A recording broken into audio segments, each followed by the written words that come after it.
ورتل القرآن ترتيلا.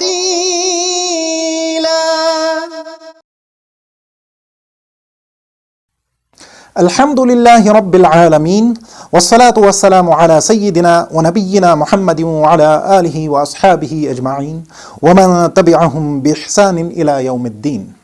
Assalam-u-Alaykum wa rahmatullahi wa barakatuh. Welcome to the 10th episode of ورتل القرآن ترتيلا. I'm sure by now you're aware what this video series is about. Yes, it is all about learning the book of Allah, improving our recitation, and ruling out or minimizing any mistakes while reciting the Holy Qur'an. So, continuing this process of teaching and learning, today we will learn about الحروف الساكنه, meaning vowel-less letters.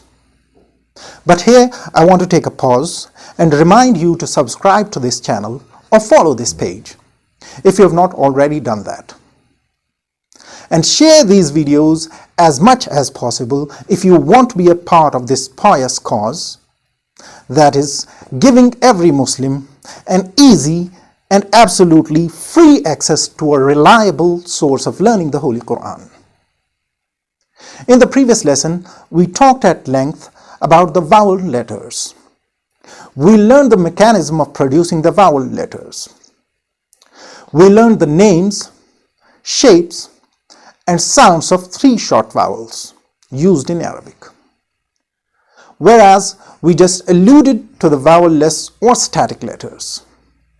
But today we will learn in detail about these vowel-less or static letters, which are called الحروف الساكنه in Arabic. If you remember, in lesson number 8 we talked about 4 different processes of producing sounds, namely collision, separation, vibration, and friction. We learned the terminology used in Arabic for these 4 processes. If you want to revisit that lesson, you can do it by clicking the link above. So we talked about the process number 2, that is separation, in detail. And we learned that all the mutaharrik or vowel letters are articulated through the process of separation. Now we will talk about the process number 1, that is collision. It is called tasadum in Arabic. So can you guess what kind of letters are produced by tasadum? Yes, that is right. الحروف الساكنة or vowel-less letters are produced by tasadum. تحدث بالتصادم بين طرفي عضو النطق. It occurs by the collision between 2 components of our vocal apparatus. In other words, when one part of our mouth collides with another, a non-vowelled or a static letter is produced. For example, if we want to articulate a static meme or a non-vowelled meme, we have to bring our lips close to each other, like lam, kam, kum, or hum. Likewise, if we want to articulate a non-vowelled fa, we have to touch our lower lip with our upper front teeth, like af, uf, kaf, laf, etc. As we can see, no mouth or jaw movement is involved in producing a Saakin letter. Yes, it is unlike vowel letters, which are accompanied by respective mouth or jaw movements, in case of fatha, kasra, and dhamma. Here, no mouth or jaw movement is necessary for producing a non-vowel letter. For instance, if we want to pronounce meme Saakin, we don't need to move our mouth or jaw like If we want to produce fa Saakin, we don't need to move our mouth or jaw like Although we can somehow articulate a few Saakin letters on their own, like Meme Saakin, Sin Saakin, Sheen Saakin, Sh, Noon Saakin, Fa Saakin, F. but we cannot articulate every letter of the alphabet like this while being Saakin or static. So in order to articulate every non-vowel consonant, we need to make a syllable, right? We need to bring another letter before this non-vowel letter and give a vowel sound to the first letter. That is how we can pronounce a static or a non-vowel letter, like we did in the previous examples. We brought a hamza mutaharrika before mim sakin in case of then we brought a lam mutaharrik in case of lam, and then we brought a kaf mutaharrik in case of kam, so on and so forth. The sign or the symbol used to denote a non-vowel letter is this. This is actually the head part of the letter kha, without the normal dot on it. The reason to have this symbol on a Saakin letter is that it actually originated from the word khafif, which means light, a light letter or a letter without any vowel sound after it. Since the word khafif begins with kha, that is why the letter kha is used to mark such a letter. But obviously it is without the dot. This sign itself is called sukoon or jazm. Hence the letter on which this sign occurs is called Saakin or majzoom, which means a non-vowel letter or literally a static letter. You may see a few different signs used for sukoon in different copies of the Holy Qur'an, depending upon where it was printed or where its prospective or intended readers are from. You may find this, or this symbol used for sukoon in different copies of the Holy Qur'an. Let's see a few different copies of the Holy Qur'an and try to find out which symbol is used in them for sukoon. See, in this copy, jazm or sukoon is written like the number 8 of Arabic. Though it is very rare, but I have seen a few copies of the Holy Qur'an where sukoon was written like this. One more symbol used for sukoon in the Arabic literature is this small circle. I could not get my hand on any copy of the glorious Qur'an showing this symbol for sukoon, so I am showing you this text of a hadith from Sahih al-Bukhari. Although this symbol is hardly used in any copy of the glorious Qur'an for indicating sukoon, it is often used to represent a sukoon in many literary works like books of hadith, poetry, commentary of the Holy Qur'an, etc. The reason for not showing this symbol for sukoon in the Holy Qur'an is actually this small circle is used to indicate an omitted or a non-vocalized letter in many different prints of the Holy Qur'an. We will learn about that later, inshallah. In this copy of the Qur'an, sukoon is written in a very traditional or conventional way. You may find this kind of symbol used for sukoon in most of the copies of the Qur'an printed in the Middle East and intended for Arab readers. Are you confused and intimidated after seeing 3 different symbols for just one sukoon? Then let me intimidate you more by showing one more symbol. I'm just kidding.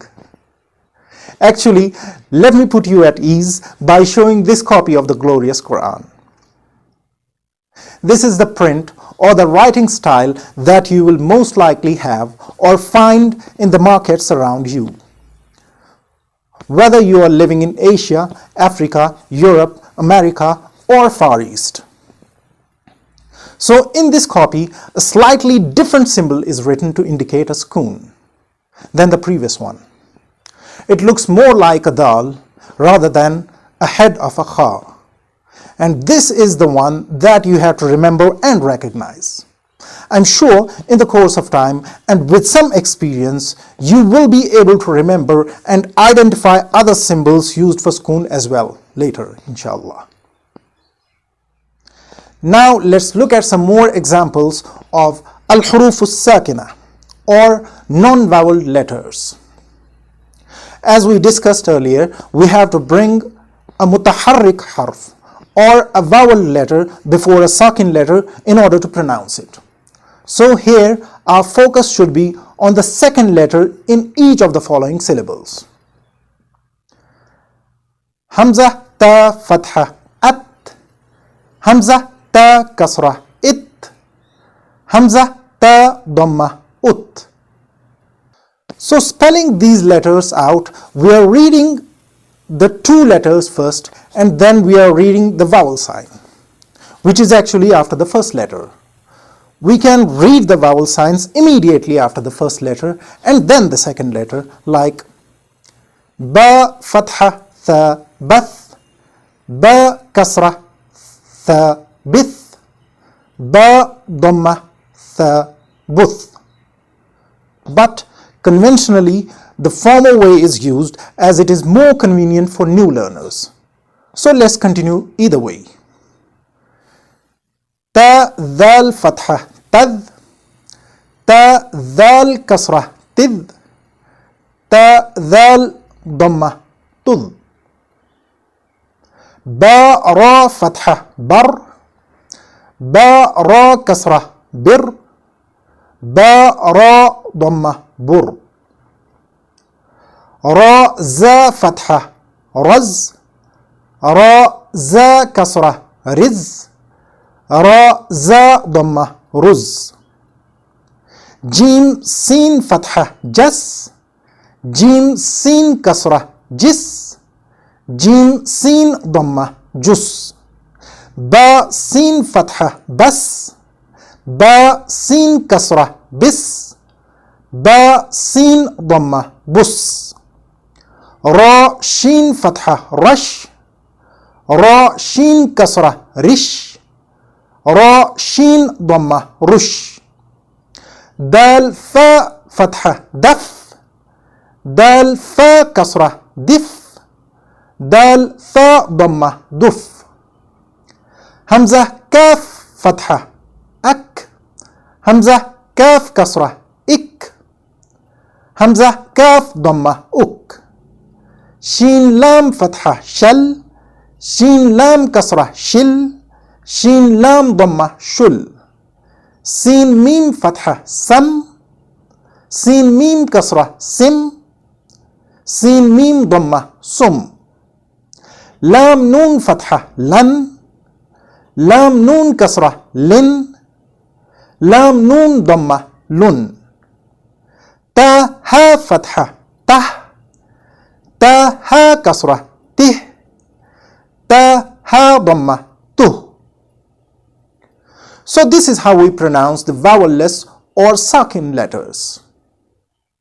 I left out some letters intentionally, like ba, jim, dal, ta, qaf, because the rule of qalqalah is involved in pronouncing these letters with a sukoon.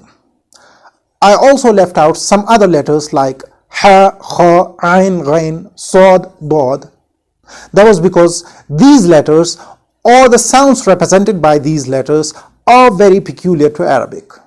So we need to know their exact articulation points before trying to practice them. Then we also left out 3 mad letters, that is alif, waw and ya, because their articulation with sukoon is accompanied by mouth and jaw movement, and they make long vowels and diphthongs. So we will learn them later in the next lesson.